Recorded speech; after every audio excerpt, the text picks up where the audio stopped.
A long time ago, a beautiful young woman was forced to live in an enchanted castle with a hideous beast. Belle had agreed to be his prisoner in place of her father. Belle soon discovered that she and the beast were not the only people living in the enchanted castle. To her surprise, she found out that the former servants of the castle had been magically transformed into everyday objects: a teapot, a teacup, a candelabra, a clock. Meanwhile, the beast was very nervous.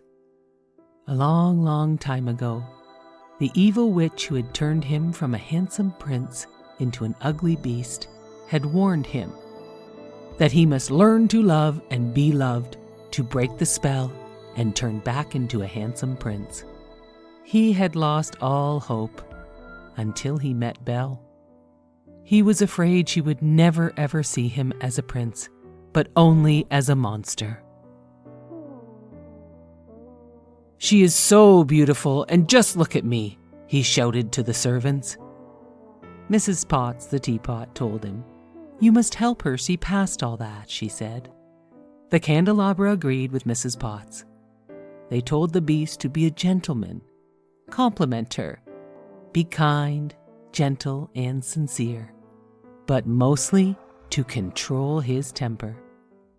The beast invited Belle to dinner, but she said, "No, thank you." The beast got very angry and roared, "If she doesn't eat with me, she doesn't eat at all." Despite their master's orders, Mrs. Potts secretly fed Belle dinner. Mrs. Potts and the other servants entertained Belle, and they all laughed and sang, "Be our guest." Belle was very fond of all the servants, but wanted nothing to do with the beast. Only after he proved that he cared by protecting her from the wolves did she begin to trust him.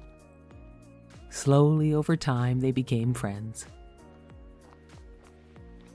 One day, as they played in the snow, Belle watched the beast hand feed the birds, and she realized there was a side of him she had never seen before. A kind and gentle side.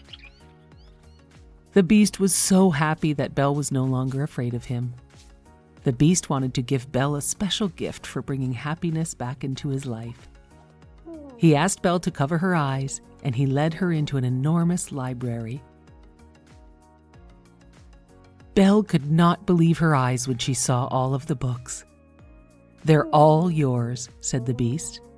He knew how much she loved books. "Oh, thank you so much," she smiled. Belle read many books to the beast, and their friendship grew very strong. They each found they could talk and laugh with each other as they could with no one else. One night, a very special evening was planned. The beast wanted everything to be perfect. He worried very much about how he looked. The candelabra and mantel clock helped him to get ready. They told the beast how handsome and elegant he looked. When he saw Belle looking so beautiful in her ball gown, the beast bowed.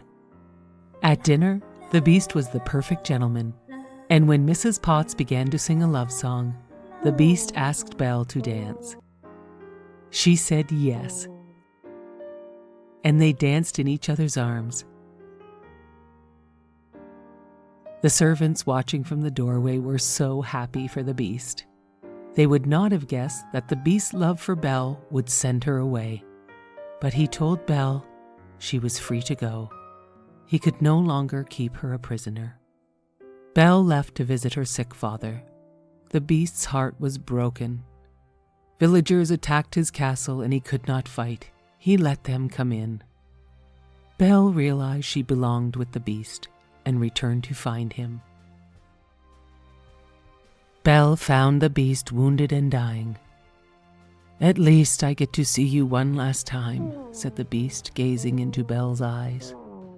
"No," cried Belle. "I love you." All of a sudden, a great beam of light beamed down on the beast. He returned to his human form. Belle stared at the handsome prince in front of her.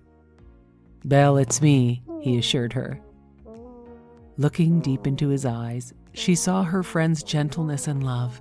"It is you," Belle cried, and she kissed him joyfully. Fireworks lit up the sky, and all the servants became humans again.